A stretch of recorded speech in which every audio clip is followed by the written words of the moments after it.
Friend, एक बार फिर स्वागत है आपके अपने चैनल दक्षिण एजुकेशन में।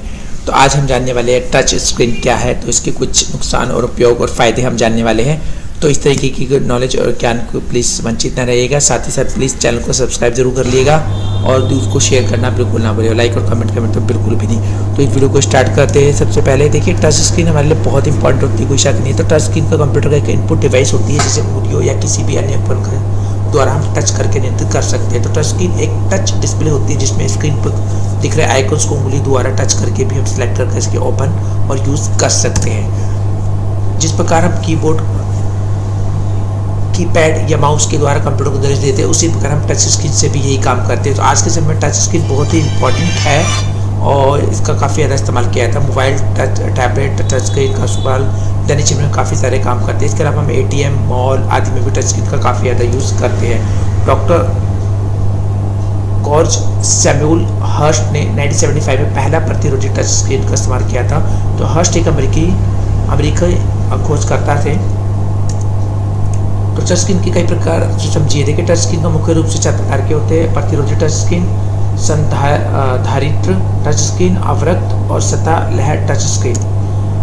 जो प्रतिरोधी टच स्क्रीन होते हैं उसे हम ट्रांसपेरेंट कीबोर्ड की तरह ही होते हैं। इस प्रकार के टच स्क्रीन को एक फ्लेक्सिबल अपर लेयर होती है जो कि कंडक्टिंग पोलिस्टर प्लास्टिक की बनी होती है, और राइट लोअर लेयर होती है जो कंडक्टिंग ग्लास की बनी होती है। इन दोनों के बीच खाली स्थान होता है।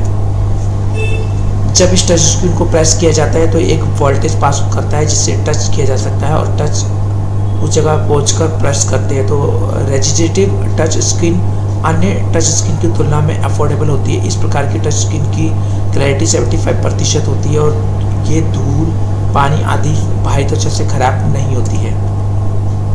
प्रतिरोधी टच स्क्रीन आधुनिक समय में इस प्रकार के टच स्क्रीन बहुत ही अधिक इस्तेमाल किए जाते हैं। सुपरमार्केट में इलेक्ट्रिक सिग्नेचर के लिए रेजिस्टिव टच स्क्रीन इस्तेमाल किए जाते हैं। कैपेसिटिव टच स्क्रीन एक कंट्रोल डिस्प्ले होती है जो ह्यूमन फिंगर्स के स्पर्श के द्वारा इनपुट लेती है, क्योंकि इस प्रकार की टच स्क्रीन मानव शरीर की इलेक्ट्रिसिटी को महसूस करती है। तो इस प्रकार टच स्क्रीन अंदर से कंडक्टिव मैटर बनती है जो बाहर से ग्लास की है। जब आप अपनी उंगलियों के द्वारा टच करते हैं तो शरीर से जो इलेक्ट्रिसिटी जनरेट होती है उसी के द्वारा टच स्क्रीन काम करती है।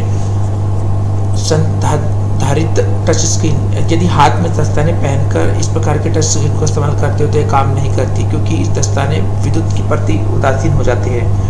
तो रेजिस्टिव की तुलना में capacitive touch high screen quality देती है, हल्के संपर्क से अधिक सटीकता के काम करती है। तो capacitive touch screen smartphone, tablet में इस्तेमाल किए जाते हैं। अवरक्त टच स्क्रीन की बात करते हैं तो अवरक्त टच स्क्रीन जिसे ग्रिड पैटर्न ऑफ LED और लाइट डिटेक्टर फोटो सेल का इस्तेमाल किया जाता है। तो LED से इंफ्रारेड लाइट निकलती है जो स्क्रीन के सामने निकलती है। जब स्क्रीन को टच किया जाता है तो बीम्स के रास्ते में रुकावट आती है, तो स्क्रीन के अंदर एक माइक्रोचिप लगी होती है जो कि बीम की संख्या को कैलकुलेट करती है। जहाँ पर भी बीम रुकावट होता है उसे प्रोसेस करने के लिए कंट्रोलर निर्देश भेजता है।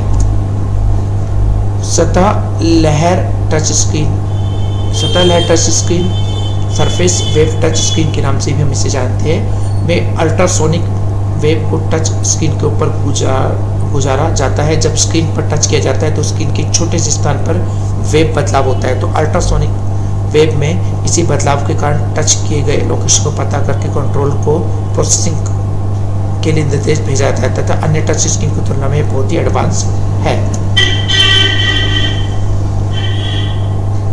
टच स्क्रीन कैसे काम करती है? टच स्क्रीन को नीचे एक इलेक्ट्रिसिटी कंडक्टिव लेयर होती है। जब डिस्प्ले को टच किया जाता है तो नीचे इलेक्ट्रिक करंट में बदलाव आ जाता है, जिससे पता चलता है कि टच किसी जगह पर किया गया है। तो टच स्क्रीन के काम करने में 3 घटक यानी एलिमेंट्स बहुत इंपॉर्टेंट है: एक टच सेंसर, कंट्रोलर और सॉफ्टवेयर हार्डवेयर, सॉफ्टवेयर ड्राइवर। तो टच सेंसर्स यानी कि सेंसर में इलेक्ट्रिसिटी प्रवाहित होती है। जब स्क्रीन को टच किया जाता है तो इलेक्ट्रिसिटी में हलचल होती है, जिसके कारण पता चलता है कि टच किस लोकेशन पे किया गया है।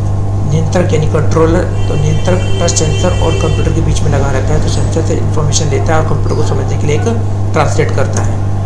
सॉफ्टवेयर ड्राइवर की मदद से कंप्यूटर टच स्क्रीन एक साथ काम करते हैं। पता कि नियंत्रक द्वारा भेजे गए टच इवेंट की जानकारी को ऑपरेटिंग सिस्टम से इंटरेक्ट करता है। टच स्क्रीन के उपयोग मॉल, गैस स्टेशन, रेस्टोरेंट आदि में ऑर्डर, बिल भरने सुविधा के लिए टच स्क्रीन का इस्तेमाल होता है। ऑफिस में टच स्क्रीन का इस्तेमाल बखूबी किया जाता है। तो आईडी, स्वाइप, थंबप्रिंट इनपुट आदि के टच स्क्रीन का इस्तेमाल किया जाता है। बड़े सेमिनारों में टच स्क्रीन का इस्तेमाल किया जाता है। एटीएम से पैसे निकालने के लिए भी, कई प्रकार के बिल को भरने के लिए भी आप टच स्क्रीन का इस्तेमाल करते हैं। टच स्क्रीन में फ़ायदे की बात करें तो देखिए, टच स्क्रीन में बिना किसी बटन के आप आसानी से काम किया जा सकता है। टच स्क्रीन वाली डिवाइस में स्क्रीन बड़ी रहती है, जिससे यूज़र किसी भी काम को सटीकता या आसानी से कर सकता है। इनके इंटरफेस अन्य डिवाइस की तुलना में अधिक यूज़र फ्रेंडली होते हैं। टच स्क्रीन को चलाने के लिए किसी बाहरी उपकरण का जरूरत नहीं होती, इसी उंगली से भी चलाया जा सकता है। टच स्क्रीन को आसानी से साफ़ किया जा सकता है। अब अगर हम बात करें नुकसान की, देखिए टच स्क्रीन की बैटरी लाइफ बहुत कम होती है, क्योंकि इससे अधिक कंप्यूटिंग पावर की जरूरत होती है। टच स्क्रीन डिवाइस को अच्छे से नहीं रखा जाए तो इनके टूटने की संभावना ज़्यादा रहती है। टच स्क्रीन खराब होने पर आसानी से ठीक नहीं होते हैं। नॉर्मल स्क्रीन की तुलना में टच स्क्रीन थोड़े महंगे होते हैं। तो ये कुछ नुकसान होते हैं जिसकी वजह से टच स्क्रीन सब जगह यूज़ नहीं कर पाते हैं। तो इस तरीके के ज्ञान और नॉलेज के लिए प्लीज़ वीडियो को अंत तक देखने के लिए धन्यवाद, और प्लीज़ इस शेयर जरूर करें इस वीडियो को, और साथ ही प्लीज़ चैनल को सब्सक्राइब करना ना भूलें। फिर मिलेंगे नए ज्ञान और नॉलेज के साथ में। Thank you very much.